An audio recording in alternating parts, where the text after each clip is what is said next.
Congress has already been hard at work this morning. Republicans are inching their way to passing what President Donald Trump calls his big, beautiful bill. Doug Lazater joins us now on their progress this morning from Capitol Hill. And Doug, a few questions for you this morning. Good morning. Good morning. Let's start out with, for people who aren't aware what's in this spending bill, kind of give us the highlights of what it does include. Well, I mean, this is a comprehensive piece of legislation. I guess we would start on the tax side of this. This continues the tax cuts that Trump ushered in back in 2017. Those were set to expire at the end of the year, so this would continue those. It would also increase the child tax credit for a period of time. On the spending side of this, this does seek to reduce the amount of money spent on Medicaid without necessarily scaling back benefits for those who continue to qualify. So what we keep hearing is waste, fraud, and abuse, putting in new work requirements as far as Medicaid is concerned. There is a provision in there, just off the top of my head, there is a provision in there to pay for the president's new Golden Dome missile defense system. That's part of it. One of the real unresolved issues, maybe, is what to do about state and local tax deductibility, the so-called SALT, the SALT issue. Now, there were some signs that perhaps they had reached an agreement on what to do as far as that's concerned. That's been a real sticking point among Republicans. But there are a lot of, different aspects to this bill. It really does touch on a number of things, but primarily this has to do with continuing the president's tax cuts from 2017. We know Democrats obviously very much against this, but there are some still Republicans who are not sold on this. We were looking at video. The president was there on Capitol Hill trying to convince maybe some of the holdouts, if you will. What is the sticking point for some of these Republicans who are still not a yes vote? Well, it depends on the Republican. There are some conservative Republicans who think this doesn't do enough in terms of deficit reduction, fiscal hawks. On the other hand, there are moderate Republicans who are concerned about some of the changes in Medicaid, for instance. So, when you do some things to placate one end of that spectrum, you anger people on the other, and that's been the real issue as far as finding the balance point here. And the other thing has to do with what we just talked about, the SALT deduction, state and local taxes. There are a number of Republicans from high tax states, New York, California, where this is really an important issue. You can throw Minnesota in there probably too. What do you expect lawmakers to talk about today, the focus today? Well, they've been meeting since 1 o'clock this morning in the Rules Committee. This is just kind of, teeing up the actual vote on the bill today. Much of the debate is happening behind the scenes as far as Republicans to get everyone on board. Just given the numbers in the House, they just cannot afford many defections on the Republican side, maybe 3. So all of a sudden, every single Republican has a lot of sway in this debate. Yeah, we know they want to get it done, get that vote in before the holiday weekend, too. All right, Doug, thank you. We appreciate the insight. Thank you. Thanks, Doug. Fox and Friends First here on a Monday morning. I'm Todd Pyro. And I'm Carly Shimkus. Lawmakers are now one step closer to delivering on President Trump's agenda after the House Budget Committee advanced the mega bill late last night in a very narrow vote. Madeline Rivera live in Washington with the latest. Hey, Maddie. Good morning, Carly and Todd. This is a victory for now for the supporters of the big, beautiful bill, allowing the legislation to head to the Rules Committee later this week. But some GOP hardliners indicate the bill is still going to need changes before it clears the House. The House Budget Committee's vote to advance the bill is a turnaround after 4 GOP hardliners rejected it on Friday.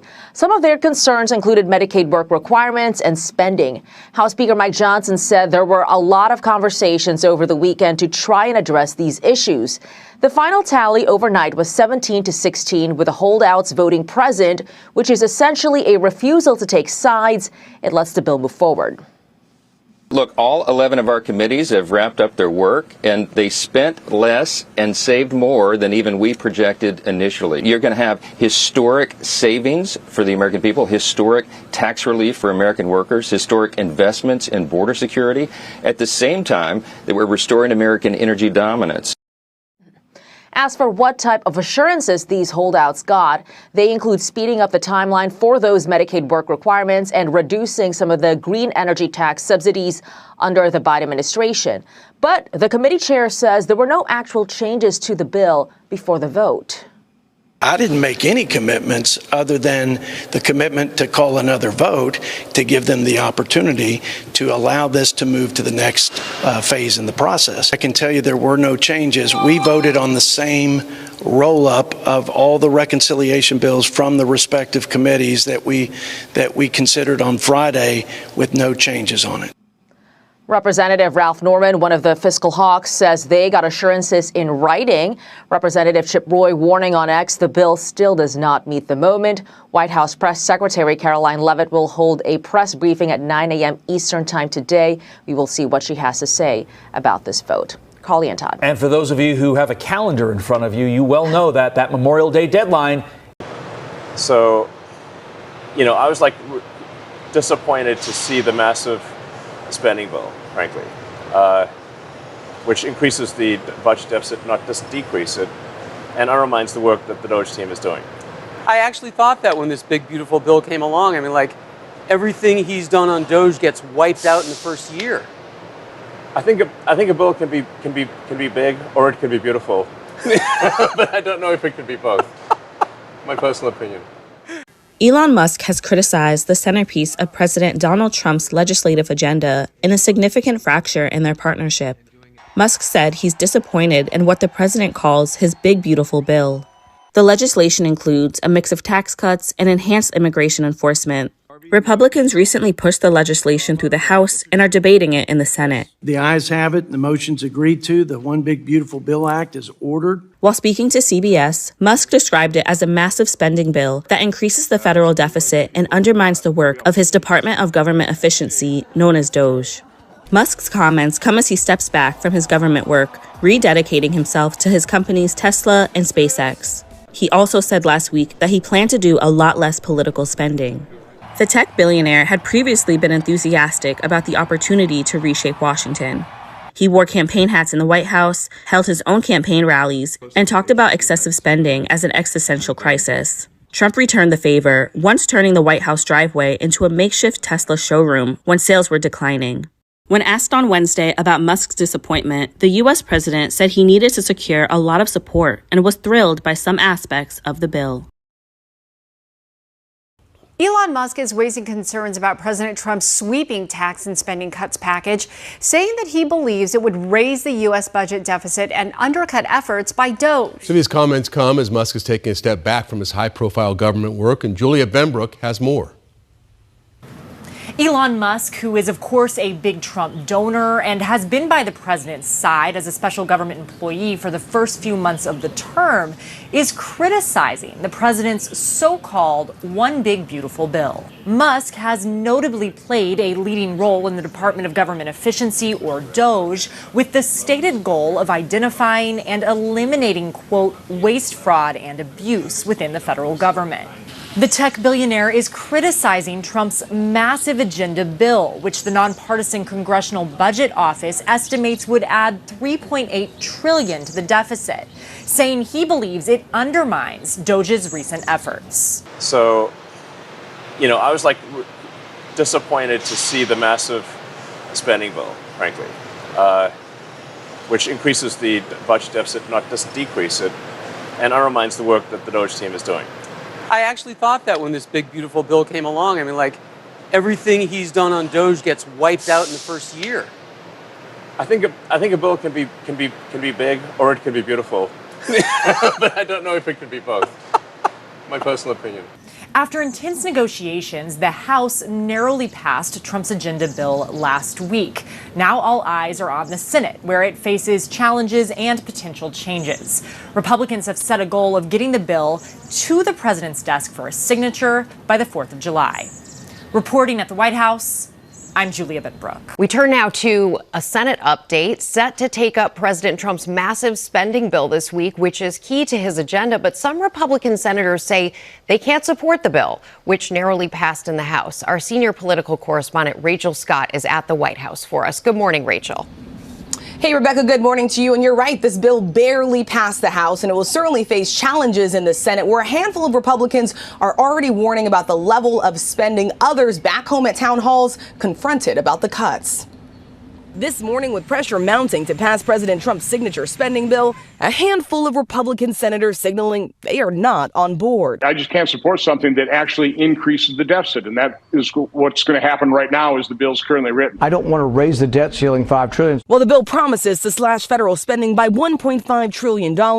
By some estimates, it would add $3.8 trillion to the national deficit over the next 10 years, with cuts to food assistance and Medicaid. More than 8 million Americans projected to lose coverage, according to the nonpartisan Congressional Budget Office. At town halls, Republicans confronted about those cuts. Iowa Senator Joni Ernst heckled and booed.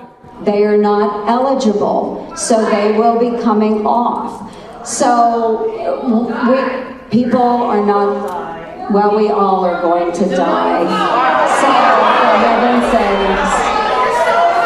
After her response drew outrage, Ernst doubling down, posting this video standing near a cemetery. I made an incorrect assumption that everyone in the auditorium understood that, yes, we are all going to perish from this earth. The legislation pushed through the House by Republicans extends the 2017 Trump-era tax cuts, sets aside nearly $50 billion to resume construction on the border wall, and pushes work requirements for Medicaid. They're cutting Medicaid, throwing 15 million people off their health care in order to fund a tax cut for the super wealthy and for corporations. That is just fundamentally immoral. It's immoral and it's unethical. The administration defending the package. This bill will preserve and protect the programs, the social safety net, but it will make it much more common sense. So Senate Majority Leader John Thune is now racing to get this done by a July 4th deadline. He can only afford to lose 3 Republicans, guys. And Rachel, late Friday, the president also announced new tariffs set to hit this week. Yeah, the president announced he's now doubling tariffs on imported steel and aluminum, raising them from 25% to 50%. This is starting on Wednesday. The European Commission blasting this move, saying that it only adds to the uncertainty, that it undermines ongoing negotiations, and that they're prepared to respond with countermeasures. And it comes as these tariffs continue to be challenged in court. But, George, I will tell you, I've talked to senior administration officials here at the White House. They have made it absolutely clear that these tariffs are staying in place, and they're willing to fight this all the way to the Supreme Court, George. We have seen, though, a lot of back and forth on it, Rachel. Thank you. And this back and forth really confusing for American consumers. It is. And you see the stock market responding to it. When tariffs are on, you see stocks go lower. When tariffs are coming off, you see them go higher. President Trump continues to try and pass his big, beautiful bill. Now that it passed the House, it has to pass the Senate. There are plenty of Republican holdouts, though. And we want to go live to Scripps News national correspondent Joe St. George. Joe, President Trump is speaking with some of those holdouts, so how are those talks going? Under a reminder, I think, right now, we're going to be talking a lot about the big, beautiful bill, lobbying from President Trump, the debate in the Senate, all June long. I mean, this is crunch time now for the President Trump's legislative agenda, which may be his legislative legacy. I mean, this is a 1,000-page bill. I don't expect many more opportunities, even though he's only halfway through his first year in his second term. There's just not going to be many opportunities to pass legislation like this. So this is a pivotal moment. And President Trump and the White House know they have a bit of a problem right now, and that is the House passed its version of the big, beautiful bill, but a number of Senate Republicans have issues with it. Senator Ron Johnson of Wisconsin, he has issues with the cost of this thing. He's saying, wait a minute, weren't we elected to cut the deficit? And nonpartisan independent watchdog groups are saying this will increase the deficit to the tune of trillions of dollars over the next decade. So he has to address that concern. He also has some Republican senators worried about Medicaid changes. Senator Josh Hawley, a reliable conservative vote, he's raised concern over rural hospitals and how they could close as a direct result of the piece of legislation in the House. President Trump spoke to him about that in the last 24 hours. So the pedal to the metal, the push is on.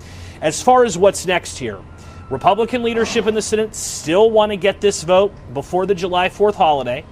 They're going to implement some changes here, so we could get text of those changes sometime this week. Part of our job as journalists will be to explain what those changes are so you know how it could impact your pocketbook.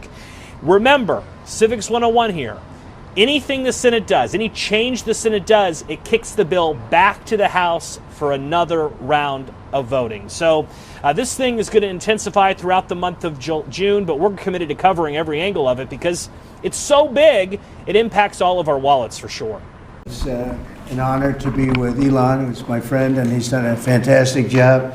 There were some who said the relationship wouldn't last 5 minutes. Others who suspected he'd never leave the trappings of power. Neither was right. But Elon's service to America has been without comparison in modern history. In the end, the unlikely alliance with far-reaching implications came to an end just as his 130-day limit was up.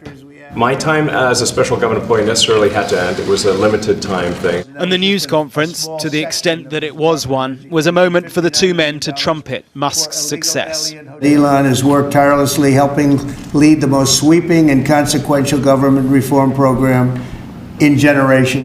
Take over, Elon, just take over. But while there is no question that in his own style he upended the workings of federal government, slashing thousands of jobs, shutting whole departments, changing America's global footprint. This is the chainsaw for bureaucracy. And apparently enjoying it as he did. Chainsaw! The savings, well, they haven't quite matched the promise. Well, I think we can do at least $2 trillion. Yeah! In the end, the savings to date, notwithstanding the massive job losses, are a fraction of what he had hoped. But it will take time, he says. The Doge influence will only grow stronger. I'd liken it to sort of Buddhism. It's like a way of life. So it is permeating throughout the government, and I'm confident that over time we'll see $1 trillion of savings and a reduction in $1 trillion of waste and fraud reduction. Thank you. The parting gift from president to the world's richest man, a key. It wasn't clear why. Maybe a key to the White House, because he'll be back and forth, we're told. I expect to continue to provide advice whenever the president would like advice. I hope so. Far from being a news conference, just a few media were allowed in, and with the most trivial of questions. Do you have any world leader to world leader marital advice? We did eventually find out why the black eye. Yeah, no, I was just horsing around with Lil X, and I said, go ahead, punch me in the face, and he did. It turns out even a 5-year-old punching you in the face actually does. That was X that did? Yeah. There was no probing on the New York Times reporting of Musk's alleged extensive drug use during the campaign. That New York Times? Let's move on. There is little doubt about the need to cut American bureaucracy or cut the debt, but it was his sledgehammer methods. His style was a distraction from the substance of Trump's sweeping policy changes. But the flamboyant wingman has gone. The president is flying solo now. Mark Stone, Sky News in Washington. Trump is going to be when he finds out that Elon Musk said, "I'm sorry, but I just can't stand it anymore. This massive, outrageous, pork-filled congressional spending bill is a disgusting abomination. Shame on those who voted for it. You know you did wrong. You know it." Look, the president already knows where Elon Musk stood on this bill. It doesn't change the president's opinion. This is one big, beautiful bill, and he's sticking to it.